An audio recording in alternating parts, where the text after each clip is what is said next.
Chama Chase. So now I think he's going to be one of the keys, important assets in this game. Especially, I like the way that Bengals are thinking. For example, in Titans game or even in other games lately, they are trying to use Chase as 49ers using Debo Samuel because they want to give Jamar Chase the every opportunity with the ball, whether he's as a receiver, whether he's running the ball as a running back or what you call uh, jet sweeps or whatever it is. So they always want to make sure their best players in the offense have the maximum amount of time with the ball. No, because they don't want to go to locker room at the end of the day thinking, oh, we would have given more opportunity to Chase or T. Higgins, etc. So where do you think the optimal threshold or the percentage of involvement that he needs to have for Bengals to have this fighting chance? So hold on one second. We're gonna talk a little bit about this later, Ekem. But if you want to tell me how many targets in a perfect world do you think they would need to give them in the chat, we'll go over it. So I'm thinking he needs anywhere between 15 to 20. And what I want to see is those little bubble screens, all the sorts of things. Get him in certain situations where he can be in space. He's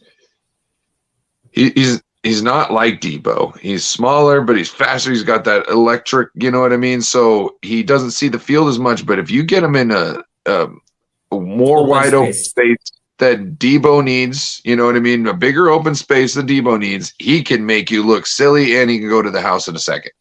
So that's why I think they need to figure out ways to, I don't know, sneakily get him the ball because there's other things that are afoot. Okay. How many? I'll ask you. Yeah. I'll ask you an interesting question over here. Let's say Bengals fall behind 2 scores. Would you put Jamar Chase as your punt returner and kick returner as well? Because he's the guy that can make something. Would you do that? This is the Super Bowl.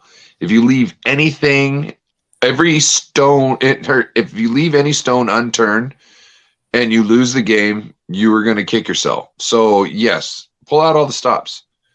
You know what I mean? Yes. This is when you have your starting defense and offensive players on your special teams. Yes. I got something to talk about Ramsey later. Yes. Which may make this top. I should have put them around. Anyway, we'll get to that. Yeah. Yes. So basically, I think the idea is use Chase as much as you can. Don't limit saying that, okay, he's overworked or something, but try to use him cleverly. But he needs to get involved as early in the game until the last snap because he's a key part because he can make something if he connects with Joe Burrow. Because one other thing, at the earlier parts of the season, if you remember the game against Packers, he had some issues with catching the ball. But I think at the business end of the season, he has rectified those things. I think he's in a very good form. So we can expect good things from Jamar Chase in this game.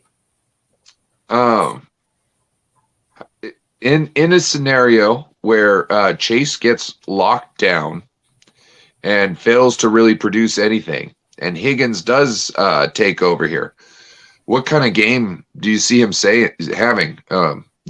Plus 100, plus maybe 130?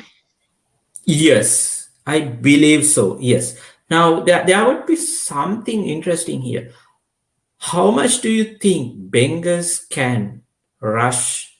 Because the reason is now the Rams cannot stack up the box like they did against 49ers because then you are going to get beaten over the top. But do you think the how well that Bengals running backs can contribute in this scenario.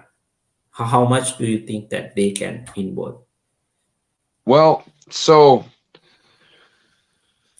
I have a feeling that the Rams are going to shut down the Bengals rushing game early on.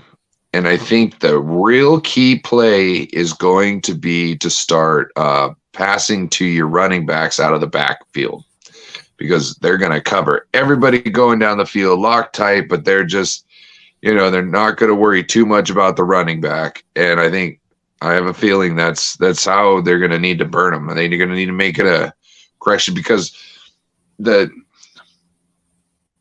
the Bengals really need that run game. They really rely on Mixon getting those 5-yard carries that he can get every once in a while. You know what I mean? It makes the third and the second and 5. It makes the third and shorts. You know what I mean? It makes their offense go. So I'm pretty sure they're going to totally try and take the run game out of there. And I think the first two series, you might see them try to just keep on running it. I'm sorry. Once they stuff it, I would start passing to my running backs out the backfield.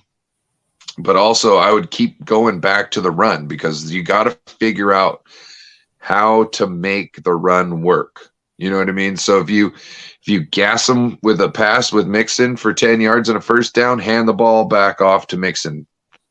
You know what I mean? Yes. On first down. You got to figure out how to crack the code of the defense. So, Yes. and that's how you do it. Yeah, I think best mode of I would say uh, defense in this game for Bengals would be to attack every time. Attack. Just don't hold back. Don't try to play what you call very conservative type of football. Just go out there and give it to Rams. Just let Rams know we are here to play. We are here to win this thing.